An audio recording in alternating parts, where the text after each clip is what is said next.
quick reminder for you this afternoon, or actually this morning, I will be going out to Puritan Cleaners. All the Puritan Cleaners today are kicking off their big promotion that they do over the summer. You know about Coats for Kids, and I was so proud to be part of that. Right now, they're going to help. They're going to help. They're going to help feed more. Right now, 1 in 6 kids in Central Virginia have food insecurity, meaning their families don't know where the next meal is going to come from. That's why our friends at Puritan Cleaners started their annual 100,000 meals drive for Feed More. So I'm going to be out there at Puritan Cleaners in Short Pump between 11 a.m. and 1 p.m. to help stock up the Feed More pantries for the summer months when these kids don't have anything to eat. You can't make it out. You can always go to PuritanCleaners.com, bring by non-perishable food, peanut butter, things like that, or you can make a cash donation. And with the buying power of Feed More, that becomes a force multiplier, and they can really make some things happen. So I'll be out there, Puritan Cleaners Short Pump between 11 and 1. Come by, say hi, and help us raise 100,000 meals for kids in Central Virginia this summer. All right, we're going to run out to the News Radio WRVA Newsmaker Hotline. Joining us right now, friend of the program, State Senator Byrce Reeves, our guest here on News Radio WRVA. Good morning, sir. Hey, good morning. It's great to hear you on the radio. Absolutely. It's great to have you join us. You and I've got a chance to know each other a little bit. We hung out at the Navy 250 celebration over in Norfolk, and I enjoy when I get a chance to watch you work at the Senate. Unfortunately, when I was watching you work last time, we didn't have a budget. And while I was in Ireland, I thought, maybe we'll get a budget this time, but I still don't see a state budget. What is going on?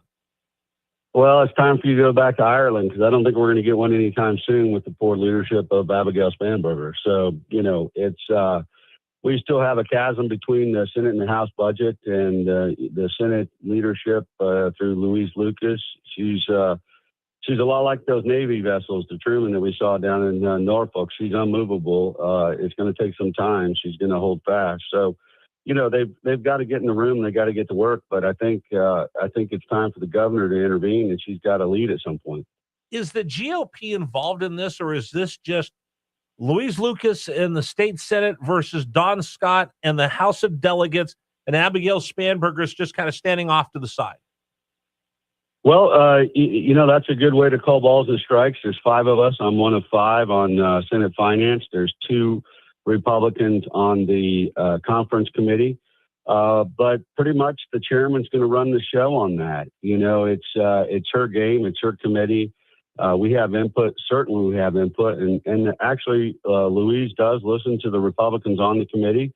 Especially, she realizes, she's a smart lady, been there a long time, that not all her colleagues are the sharpest pencils in the box either. So, I'm pretty proud of those members. One of our members who is also our leader, Ryan McDougall, he and Senator Sturtevant, they just beat the hell out of Jay Jones and his filing in the Supreme Court. So we've got a good win just the other day for redistricting, and I think it'll be a couple weeks before we get a final verdict. But so far, so good. Let me come back to the budget. Let me come back to the budget, because I really want to know, and I want our listeners to understand, what is the holdup. From what I read, and from being down in there at Capitol Square and going in and watching the debates, that it boils down to, we have tax breaks for data centers, and when the data centers come in, and I've checked with different folks about this, so I think I'm pretty buttoned up on this. They build these big data centers. They're so hot. There's so much that goes through. They burn through servers. They burn through things very quickly. They get a tax break on buying those things. They get other taxes that they have to pay. We give them that incentive to put the data centers down here in the Commonwealth of Virginia. It's something we all agreed on when we wanted to make sure that we became the leader in data centers. Louise Lucas wants to wipe that out, get $1.5 billion back into the budget. Is that what we're talking about? Well, that's it. It's not really about data centers itself. It's about finding money. And the reality is, Glenn Youngkin left us in a phenomenal position with a $2.7 billion surplus, $157 million of capital investment in the top 5 in CNBC. I mean, we slid from 1 to 4, but we're still in the top 5. My predictions, Rich, is next CNBC rating, we're probably going to fall into the 30s and 40s, along with our sister state, Maryland, to our north. But the reality is, it's about funding. And Abigail Spanberger, But she so vetoed let me interrupt you for a second. stuff. Let me interrupt you for a second. It's only been 100 days. How are we going from having Glenn Youngkin's surplus to now needing $1.6 billion? It's been 100 days. What's gone on? Well, you've got Democrats in total control. They got a House that has a lot of new members who don't understand that we have to have a balanced budget. They want to spend every dollar that Virginians have. You saw 50 new tax examples or bills coming out of the original House that were coming out that everybody wanted to raise taxes. So they ate that up with all their nice little things they wanted to spend money on. That's how they got there. It was like a young kid with a credit card going out, or a lot of young couples when they first get married to go out and they say, hey, I want to have all this new furniture in our house, just like everybody else. And they had us living beyond our means. And so that's the reality that we're in right now, is they just want to tax and spend. Her thing on affordability, it'll be affordable once we get all these corporations, these bad corporations, so to speak, that they always chant on. And we're just going to tax the hell out of them. But the reality is, this is going to be a telltale sign for companies whether or not they're going to invest in Virginia. We made a promise to these folks. We can certainly work with them. They're willing to work with us on some of that, and we can backfill some of those things.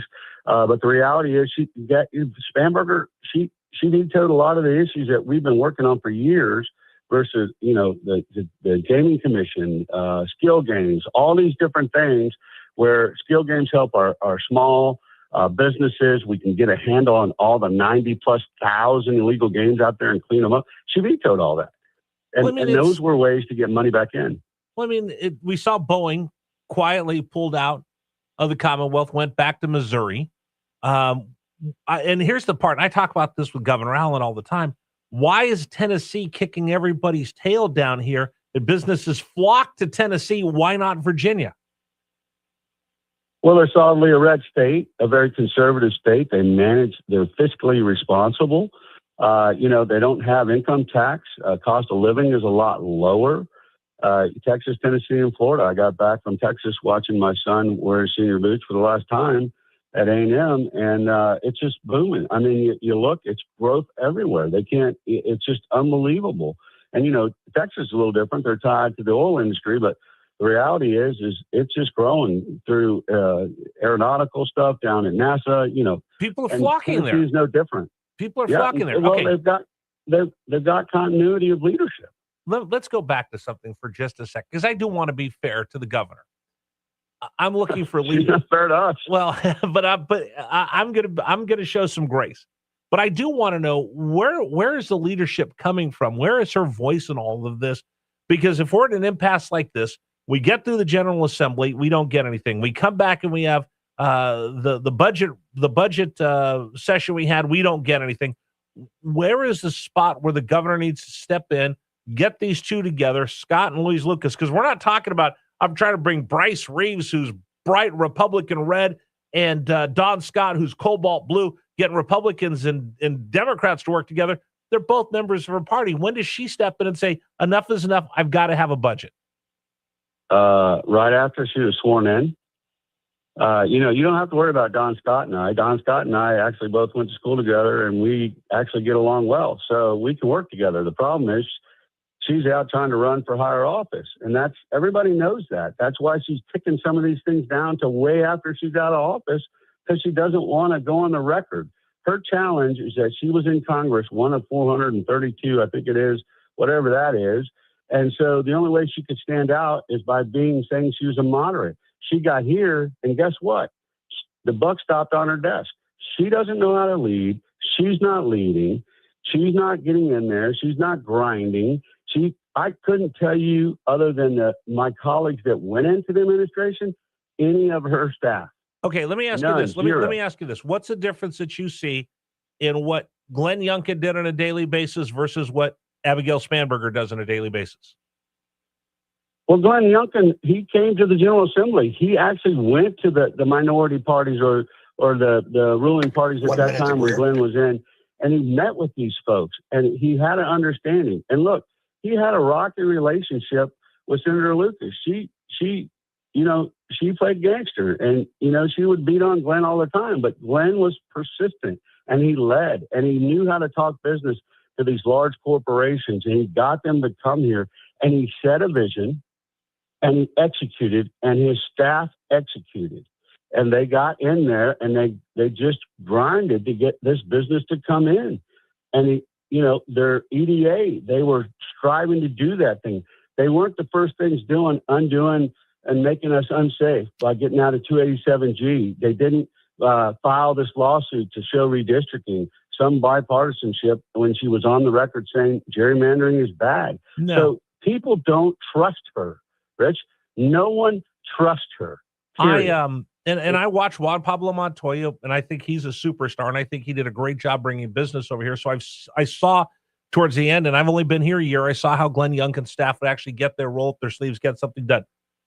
I know you love the Commonwealth. I love the Commonwealth. I'm so proud to live here in Virginia. And, we always get in that point where, yeah, they're an opposition party, but I don't want to root against the Commonwealth of Virginia. So I'm going to ask you in 30 seconds, I'm going to put you on the spot because I respect you so much.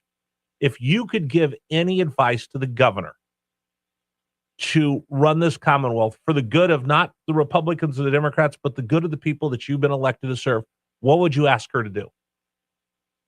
I would ask her to work with Republicans and stop placating to her base and seeking higher office. Do the job you just got sworn in to do. Take care of the people like when she was my congresswoman, and constituent services, not I'm looking to be the next president. And I think that would be something that all of us could agree on. This Commonwealth needs leadership that's engaged. 100%. That's the nail on the head. Right there, folks. And again, that's not partisan, because at the end of the day, I have a talk show. You're a member of the state Senate, but we're both Virginians, and we both want our families and our neighbors to be prosperous, right? Look, rising tide raises all boats.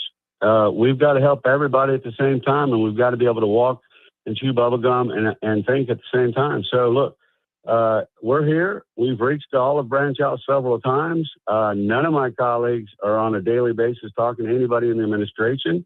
They're not working with us, and that's fine. I understand you have a total majority. But if that changes, it's really going to change.